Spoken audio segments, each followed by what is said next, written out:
Bevor du in Nordthailand ein Elefantencamp buchst, musst du wissen, wie krass die Unterschiede sind. Einige Orte sind wirklich Schutzprojekte, andere sind nur Show. In diesem Video zeigen wir dir ganz genau, woran du ein seriöses Sanctuary erkennst, wie unser Besuch beim Karen Tribe wirklich war und welche Fallen du unbedingt meiden solltest.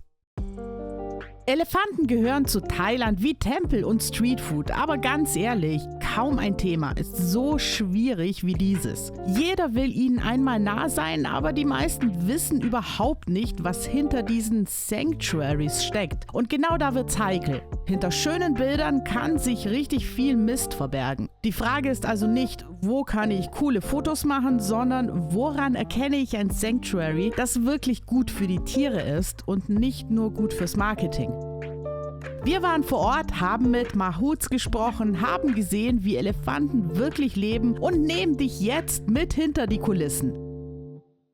Chiang Mai und der Norden Thailands sind berühmt für ihre Elefantencamps. Es gibt über 100 davon, aber nicht alle arbeiten tierfreundlich. Nach Jahrzehnten von Ausbeutung im Tourismus versuchen viele Camps heute, sich als Sanctuary zu positionieren. Leider ist das oft nur ein Etikett. Ein echtes, verantwortungsvolles Sanctuary erkennst du nicht am schönen Eingangsbereich oder an Insta-Bildern, sondern an ganz konkreten Dingen.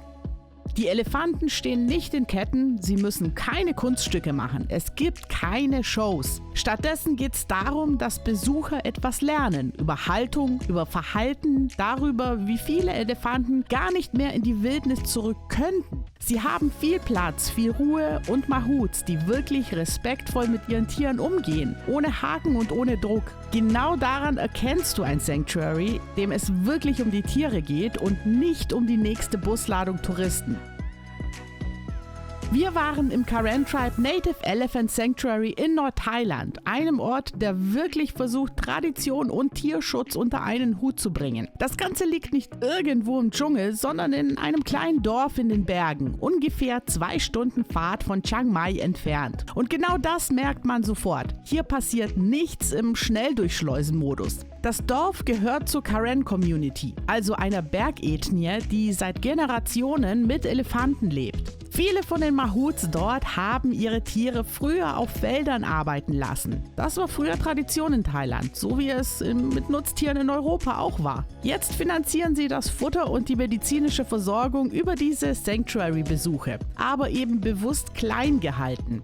Maximal 12 Besucher an einem Tag. Keine Busladungen und auch keine Elephant-Selfie-Tour, keine Gruppen, die sich gegenseitig auf die Füße treten.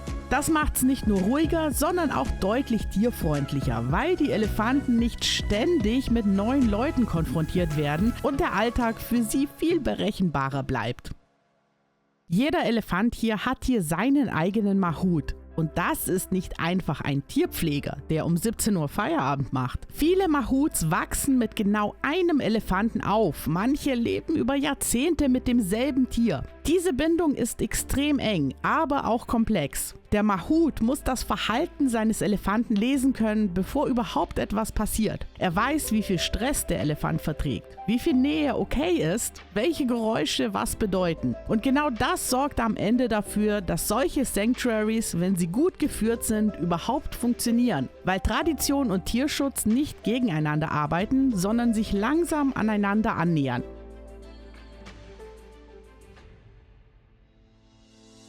Wir wurden frühmorgens direkt in Chiang Mai abgeholt und sind dann raus aus der Stadt rein in diese richtig grüne Berglandschaft. Je weiter wir gefahren sind, desto weniger Zivilisation haben wir gesehen. Irgendwann kamen nur noch Reisfelder, kleine Dörfer, Nebel über den Bergen. Nach etwa 2 Stunden kamen wir im Karen-Dorf an. Da gibt's keine großen Eingangsportale, keine Souvenirshops und nichts Künstliches. Wir saßen erstmal gemeinsam unter einem offenen Bambusdach und haben eine Einführung bekommen in die Tradition der Karen und die Grundlagen, wie man sich Elefanten überhaupt nähert. Wo du stehen solltest, wie du die Körpersprache liest, warum du ihnen Raum geben musst. Und das war nicht dieses Bitte nicht anfassen Standardprogramm, sondern wirklich fundiert. Du merkst, dass die Mahouts Ahnung haben und dass ihnen wichtig ist, dass die Besucher nicht unbewusst Stress auslösen.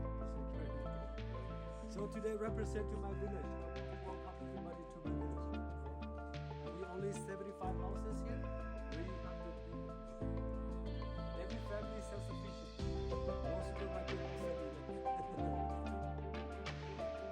Dann ging's zu den Elefanten. Keine Musik, kein Programm, kein Showtime. Die Tiere standen im Tal, im Dorf, haben gegrast, miteinander gespielt und wir konnten ganz langsam hin. Füttern durften wir dann auch, aber in einem ruhigen Ablauf. Einer nach dem anderen, ohne Geschubse, ohne Hektik. Das Schöne, es gab keinen Druck, keine jetzt bitte alle Fotos machen Momente. Am Nachmittag sind wir dann mit den Tieren runter zum Fluss. Die Elefanten baden dort sowieso ganz unabhängig von Besuchern und wir konnten entweder helfen, sie abzuschrubben oder einfach am Ufer stehen und zuschauen. Das war eines dieser Momente, in denen du wirklich siehst, wie unterschiedlich die Tiere ticken. Manche lieben Wasser und planschen rum, andere stellen sich einfach rein wie in eine riesige Badewanne.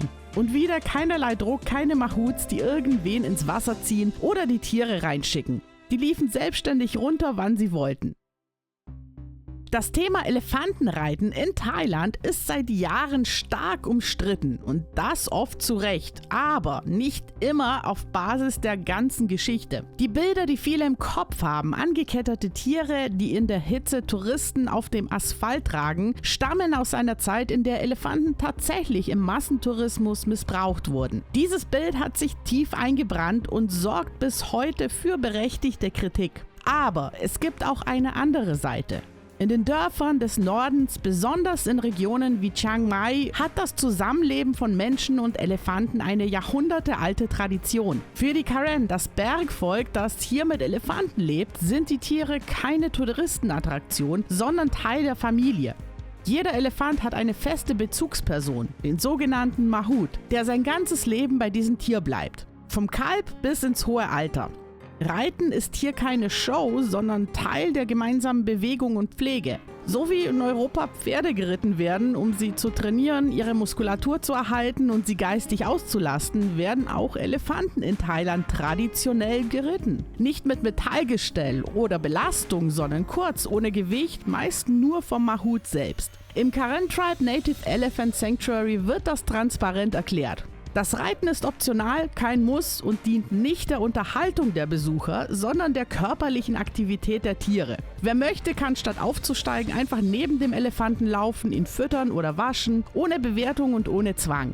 Diese Offenheit ist wichtig, weil sie zeigt, es geht nicht um ein Schwarz-Weiß-Bild, sondern um Tradition, Verantwortung und Respekt. Entscheidend ist nicht, ob ein Elefant geritten wird, sondern wie und vor allem, wie er lebt, wie er behandelt wird und ob er genügend Raum, Bewegung und soziale Kontakte hat. Das ist letztendlich das, was ethnische Haltung ausmacht, egal ob bei Elefanten in Thailand oder bei Pferden oder anderen Nutztieren in Europa. Und genau diesen Unterschied kann man hier spüren. Kein Tourismusspektakel, keine Ausbeutung, sondern ein vorsichtiger Versuch, alte Kultur und modernes Bewusstsein miteinander zu verbinden.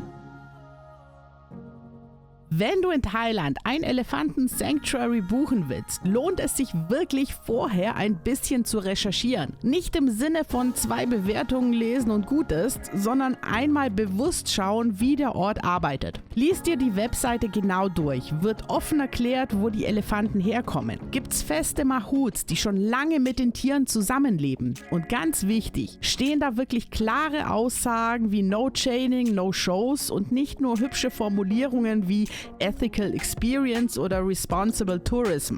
Viele werben nämlich modern, machen aber am Ende trotzdem klassische Touri-Programme. Ein gutes Zeichen ist immer, wenn die Besucherzahlen begrenzt sind. Wirklich seriöse Sanctuaries lassen nicht 60 Leute gleichzeitig rein, sondern arbeiten in kleinen Gruppen, damit die Elefanten nicht von Menschenmassen umzingelt werden. Und achte auf Mahouts, die sichtbar einen echten Bezug zu ihren Tieren haben. Wenn ein Mahout 4 Elefanten gleichzeitig betreut, ist das kein gutes Zeichen.